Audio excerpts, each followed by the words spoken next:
Damai sejahtera Allah Bapa yang melampaui segala akal dan pikiran manusia, itulah yang menyertai saudara dalam Kristus Yesus Tuhan kita. Amin. Shalom. Firman Tuhan untuk kita di Minggu Advent yang keempat tertulis dalam yaitu surat Judas pasal 1 ayat 17 sampai 21. Demikian firman Tuhan, Judas 1 ayat 17 sampai 21. Tetapi kamu saudara-saudaraku yang kekasih, ingatlah akan apa yang dahulu telah dikatakan kepada kamu oleh rasul-rasul Tuhan kita Yesus Kristus. Sebab mereka telah mengatakan kepada kamu menjelang akhir zaman akan tampil pengejek-pengejek yang akan menuruti hawa nafsu kefasikan mereka. Mereka adalah pemecah belah yang dikuasai hanya oleh keinginan-keinginan dunia ini dan yang hidup tanpa Roh Kudus. Akan tetapi kamu saudara-saudaraku yang kekasih, bangunlah dirimu sendiri di atas dasar imanmu yang paling suci dan berdoalah dalam Roh Kudus. Pelihara dirimu dalam kasih Allah sambil menantikan rahmat Tuhan kita Yesus Kristus untuk hidup yang kekal. Demikian firman Tuhan. Saudara-saudari yang saya kasihi di dalam Kristus Yesus Tuhan kita, kalau kita melihat surat Judas ini agak jarang ya sebagai khotbah, dan kita lihat ini hanya berisi satu pasal dan 25 ayat.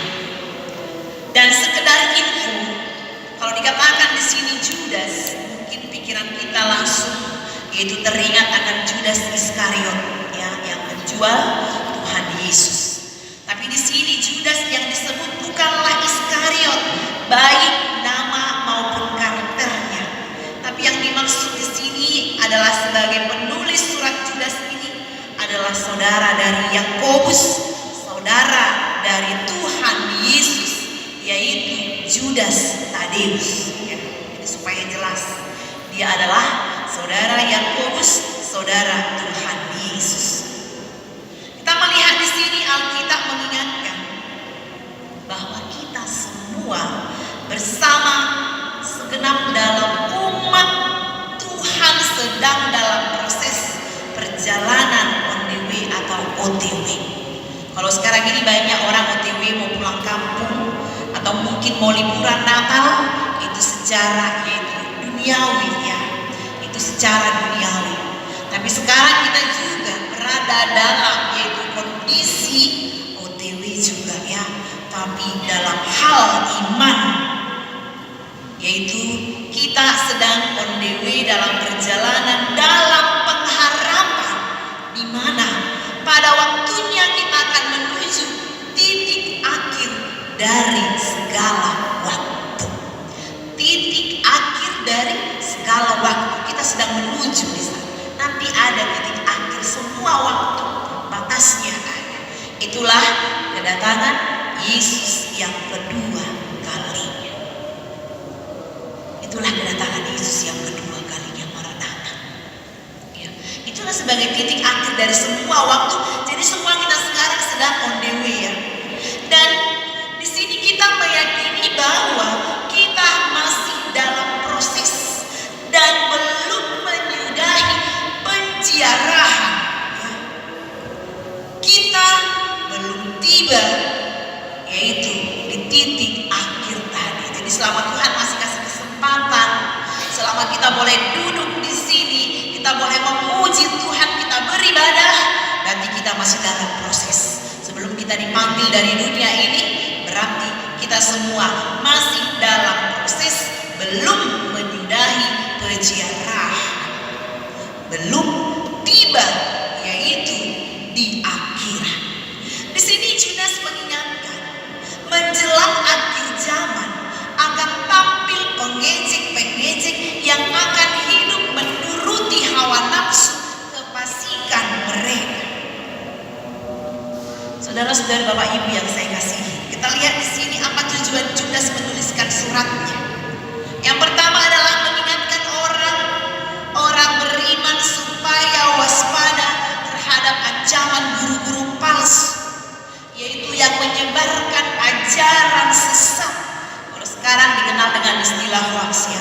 yang menyangkal Yesus Kristus. Jadi ada ajaran-ajaran palsu, ada berita-berita yang tidak benar, ada berita-berita bohong. Oleh karena itu di sini melalui tulisannya ini, melalui suratnya, dia mengajak orang beriman supaya berjuang mempertahankan iman yang didasarkan pada Injil Yesus Kristus, sebagaimana yang telah diberitakan kepada orang-orang kudus, yaitu orang-orang yang beriman. Itu yang mau dia katakan di sini.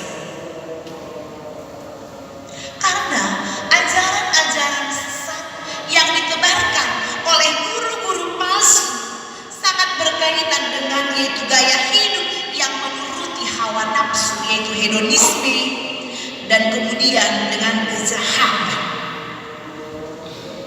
Dan di sini juga Judas menyebut bahwa guru-guru palsu ini adalah penyalahguna kasih karunia Allah dan mereka melampiaskan hawa nafsu.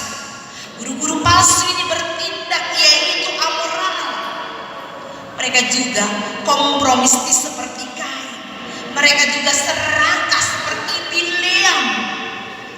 Dan mereka juga suka memberontak seperti Korah. Mereka congkak, mereka penipu, mereka pemecah belah yang dikuasai oleh keinginan duniawi dan hidup tanpa Roh Kudus. Itulah kehidupan guru-guru palsu tadi yang mengajarkan ajaran sesat. Jadi di sini kita lihat Judas menasihatkan supaya orang-orang beriman membangun diri sendiri. Ya. Bagaimanapun akan selalu ada guru-guru palsu. Saat kita sekarang ini juga banyak ajaran-ajaran sesat, banyak berita-berita yang tidak benar, banyak berita-berita bohong. Di sini kita juga sama seperti apa yang mau dikatakan oleh Judas di jemaat mula-mula. Kita juga harus membangun diri sendiri, ya. Membangun diri sendiri di atas dasar iman yang paling suci, dan supaya tetap berdoa dalam Roh Kudus. Dan bagaimana kita membangun diri dalam belas kasih Allah.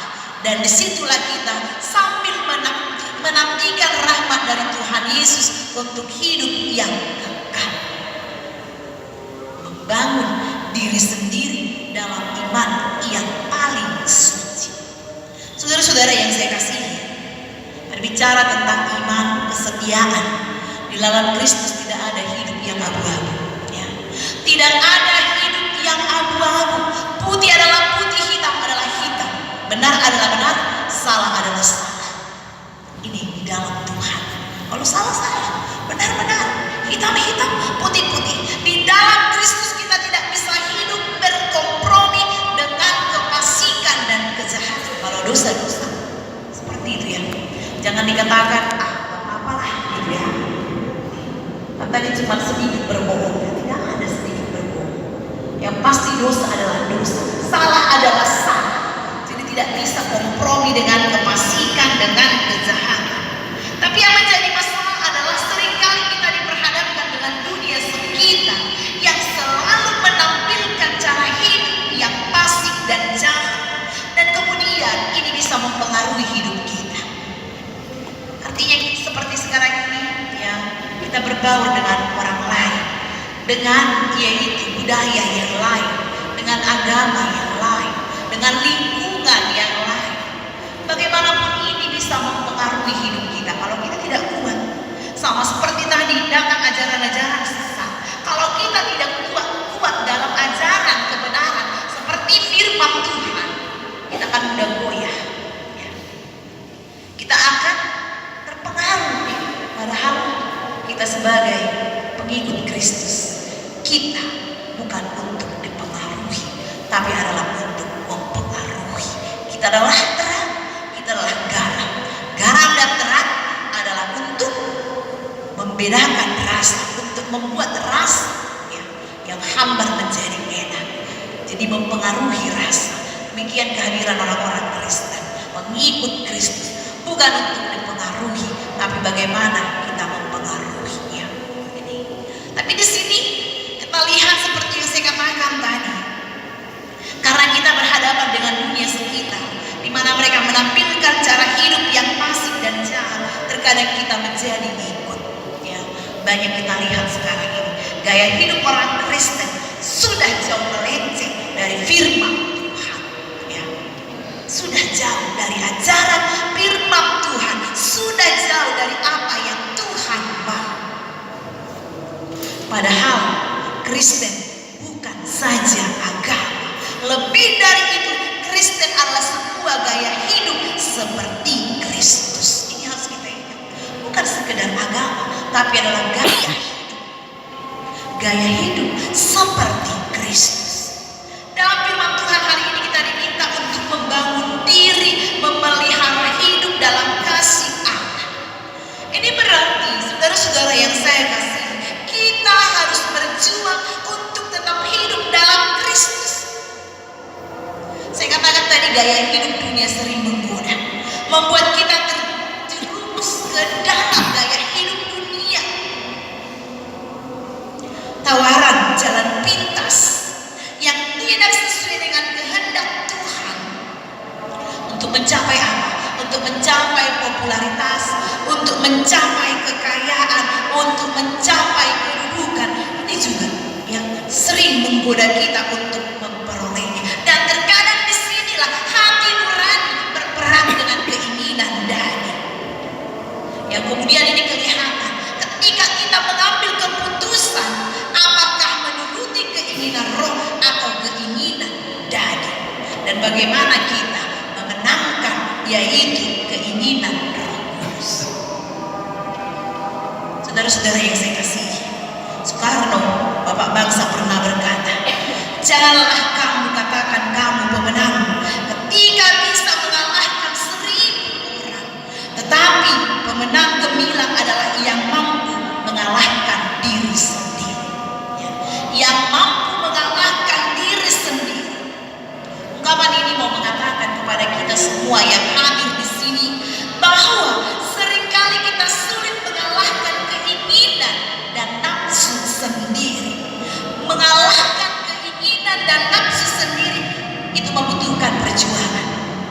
Dan itu juga membutuhkan apa? Roh Kudus supaya kita mampu. Kalau kita hanya mengandalkan kekuatan, mengandalkan pikiran, mungkin itu kita tidak akan mampu. Tapi ketika Roh Kudus bekerja, campur tangan Tuhan, kita bisa berjuang dan kita semua bisa menjadi pemenang. Oleh karena itu, di tengah-tengah gemerlapnya dunia dan begitu banyak godaan, kita harus berusaha. Kita semua harus menang melawan semua nafsu dunia. Disinilah bagaimana kita menunjukkan gaya hidup Kristus, mengutamakan kehendak Tuhan di atas keinginan nafsu sendiri. Lebih sekarang ini untuk orang-orang muda ya, pemuda-pemudi banyak sekali godaan. Ya, banyak sekali godaan. Bagaimana kita untuk memenangkan ini? Bagaimana kita untuk mengalahkan godaan-godaan, tawaran-tawaran yang diberikan oleh dunia? Saudara-saudara yang saya kasihi, melalui firman Tuhan juga hari ini, orang-orang percaya, anak-anak Tuhan, orang-orang beriman juga. Tadi kalau kita diminta untuk memenangkan yaitu pergumulan, perjuangan rohani, tapi di sini ada juga tugas kita yang lain. Bagaimana orang beriman juga didorong untuk berbelas kasihan kepada orang-orang yang mudah goyah, kepada orang-orang yang ragu dalam imannya dan perlu menyelamatkan mereka. Artinya hidup kita itu harus menjadi teladan. Ya, orang lain juga harus kita menangkan. Ya sama seperti kita dulu tidak mengenal Tuhan Yesus ya. Dan ketika Tuhan menyuruh murid-muridnya, menyuruh misionaris untuk datang memberitakan Injil, kita juga dimenangkan oleh mereka. Orang-orang yang mau percaya dimenangkan sehingga mengenal firman Tuhan. Demikian juga di sini ada tugas tanggung jawab kita. Apa tugas kita? Adalah untuk berbelas kasih kepada mereka yang masih ragu, yang masih goyah dalam imannya. Jadi mereka ibarat kita rampas dari api. Dan kita memiliki tugas sehingga orang percaya, sebagai orang percaya, untuk menyelamatkan mereka dari pakaian lama mereka dengan cara menunjukkan pakaian baru, kehidupan baru yang kita miliki. Itulah gaya Kristus yang kita miliki. Dan itulah kesempatan untuk meraih kesempurnaan hidup, meraih kehidupan yang kekal. Artinya mau saya katakan, dimanapun kita berada, mari kita tunjukkan gaya hidup kita, ya, sebagai anak-anak Tuhan. Dan kemudian kita lihat melalui firman Tuhan juga hari ini, bila Judas Iskariot, kita tahu seperti yang saya katakan di awal, dia menjual Tuhan Yesus, dia mati bunuh diri, mengisyaratkan betapa harta kekayaan dunia tak kunjung memuaskan. Maka Judas Tadeus, saudara Tuhan, melalui suratnya menunjukkan bahwa yang memberi kepuasan hati adalah pengalaman berdasarkan yaitu belas kasihan. Jadi bagaimana kita meneladani kasih Tuhan di dalam kehidupan kita, bagaimana kita menunjukkan kasih kita. Dan itu juga yang mau saya katakan, kita akan merayakan Natal, ya, kita akan mengakhiri masa Advent. Besok kita sudah malam Natal dan tanggal 25 adalah Natal pertama. Disinilah kasih Tuhan yang luar biasa kepada kita. Seandainya Tuhan tidak berbelas kasih seperti Judas Tadeus di sini yang berbelas kasih, bagaimana keadaan kita sekarang? Kita adalah manusia yang penuh dengan dosa, kita adalah manusia yang penuh dengan kejahatan, tapi Tuhan berbelas kasih. Tuhan tidak pernah mengingat-ingat dosa kita. Demikian juga kita dalam kehidupan kita, lakukanlah kasih kepada semua orang, ya, kepada musuh kita, pada orang lain, lakukanlah kasih. Sama seperti firman Tuhan hari ini dalam ayat 20 sampai ayat 21, untuk berbelas kasih pada orang lain, kepada yang masih ragu, kepada yang masih goyah. Demikian juga kepada orang-orang tadi yang melakukan yaitu ajaran-ajaran sesat. Mereka juga perlu dikasihi dengan cara apa? Doakan mereka supaya bertobat. Bapak Ibu yang saya kasihi, melalui firman Tuhan hari ini, apa arti dan relevansi surat Judas bagi kita? Saya kaitkan dengan minggu-minggu Advent yang menandai awal musim Natal dalam konteks kehidupan kita. Saya mau katakan, dalam era digitalisme ini, marilah kita waspada dan cerdas menghadapi godaan hawa nafsu, menghadapi roh keserakahan, serta ajaran-ajaran sesat dari pihak yang jualan Tuhan dan agama, yang menebar hoaks dan kepalsuan. Mari kita waspada, ya. Mari kita waspada. Jangan kita tergoda, jangan kita terpengaruh. Marilah kita memelihara cara hidup yang baik dan benar melalui apa? Melalui pikir, melalui tindak yang makin sepadan dengan firman Tuhan.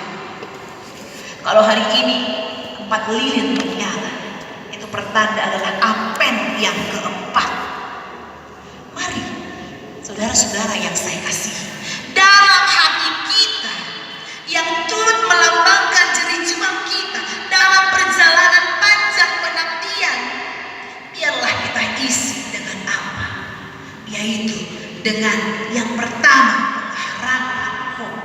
Yang kedua, dengan cinta kasih. Yang ketiga, dengan sukacita joy. Dan yang keempat, damai sejahtera. 4 lilin. Itulah yang kita tanamkan, itulah yang kita tumbuhkan dalam hati kita di minggu Advent yang keempat ini, dalam menyongsong kelahiran Yesus Kristus. Kiranya lilin kehidupan kita disempurnakan oleh Yesus Kristus sebagai terang dunia dan surya kebenaran bagi orang-orang yang beriman pada mereka. Kedatangan Yesus, baik kedatangannya melalui kelahiran, terlebih kedatangannya yang kedua kalinya, itu bukanlah penampilan menakutkan, tetapi menjadi masa kasih karunia, grace time. Ya. Jadi sekarang kita dalam masa penantian. Kalau soal menantikan kelahiran Tuhan Yesus, kita sudah setiap tahun ya merayakan Natal. Tapi soal penantian, yaitu kedatangannya yang kedua kali, kita lihat di sini ada grace time, ya. Waktu anugerah. Jadi ini adalah waktu anugerah Tuhan. Jadi syukurilah kalau kita masih bisa menikmati waktu anugerah Tuhan. Berarti ini harus kita isi dengan apa? Dengan melakukan firman Tuhan, dengan mengisi hidup kita menjadi bermanfaat, dengan mengisi hidup kita menjadi berkat, bukan menyia-nyiakan waktu kesempatan yang Tuhan berikan. Dan kedatangan Yesus bukanlah hal yang menakutkan. Tadi saya katakan itu adalah bagi orang-orang yang beriman, itu adalah masa sukacita. Tapi bagi orang-orang yang tidak siap, yang selalu lalai, yang tidak memakai kesempatan, itu adalah suatu kebinasaan. Karena apa? Di situ ketika Tuhan datang, Dia akan menghakimi, ya. Dia akan mengadili kita sesuai dengan apa yang kita lakukan. Bapak Ibu yang saya kasihi, terakhir saya mengatakan, kapan Yesus datang yang kedua kalinya, kalau itu kita namakan adalah sebagai akhir zaman, atau mungkin kita mendengarkan kalau dikatakan akhir zaman sering identikkan dengan hari kiamat. Saya mau kita tetap berpengalaman. Marilah kita, yaitu seperti Martin Luther, dia katakan, andaikan saya tahu bahwa esok dunia ini akan hancur lebur, saya masih akan menanam pohon apel. Artinya, marilah kita terus berusaha melakukan yang terbaik selagi hari masih siang, sembari menanti kedatangan Tuhan Yesus. Bertobatlah dan nyatakanlah belas kasihnya kepada semua orang. Jangan sia-siakan kesempatan yang Tuhan berikan. Biarlah kita dimampukan, dikuatkan dengan pertolongan kudus yang dari Tuhan. Selamat Advent dan selamat menjelang Natal. Tuhan memberkati. Amin. Kita berdoa. Terima kasih Tuhan, Engkau mengingatkan kami pada saat ini bahwa setiap saat, di setiap jam selalu ada, yaitu ajaran-ajaran sesat, guru-guru palsu. Sama seperti yang dihadapi jemaat mula-mula dalam yaitu zaman Judas Tadeus yang menuliskan suratnya kepada jemaat mula-mula.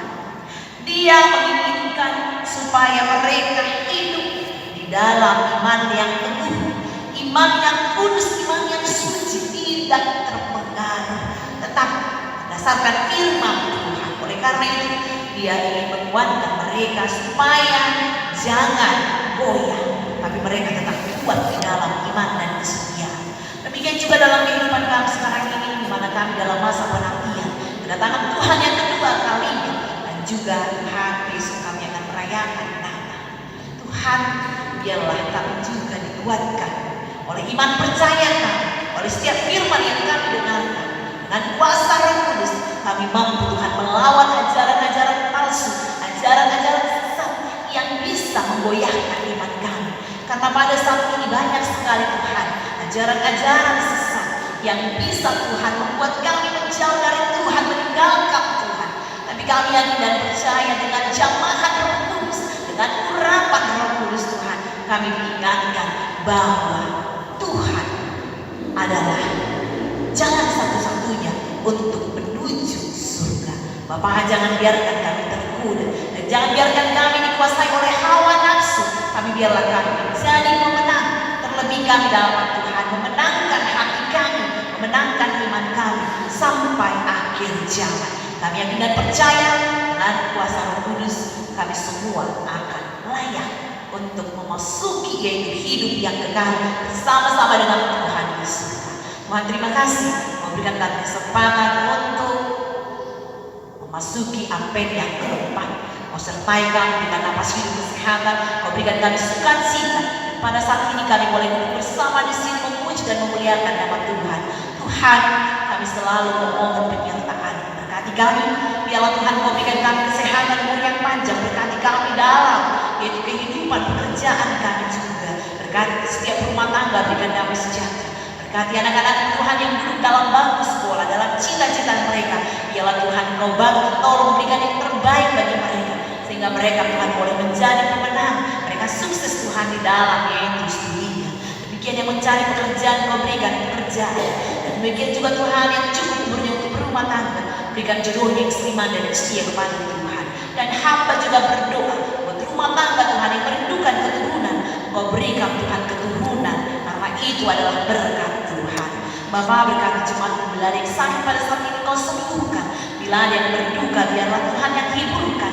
Demikian juga Tuhan, bila ada yang bergumul, Kau menangkan dia dalam pergumulannya. Ingatkan dia, kami punya Tuhan, dan dialah Roh Kudus yang memampukan dia untuk melalui, untuk memenangkan setiap masalah yang dia hadapi.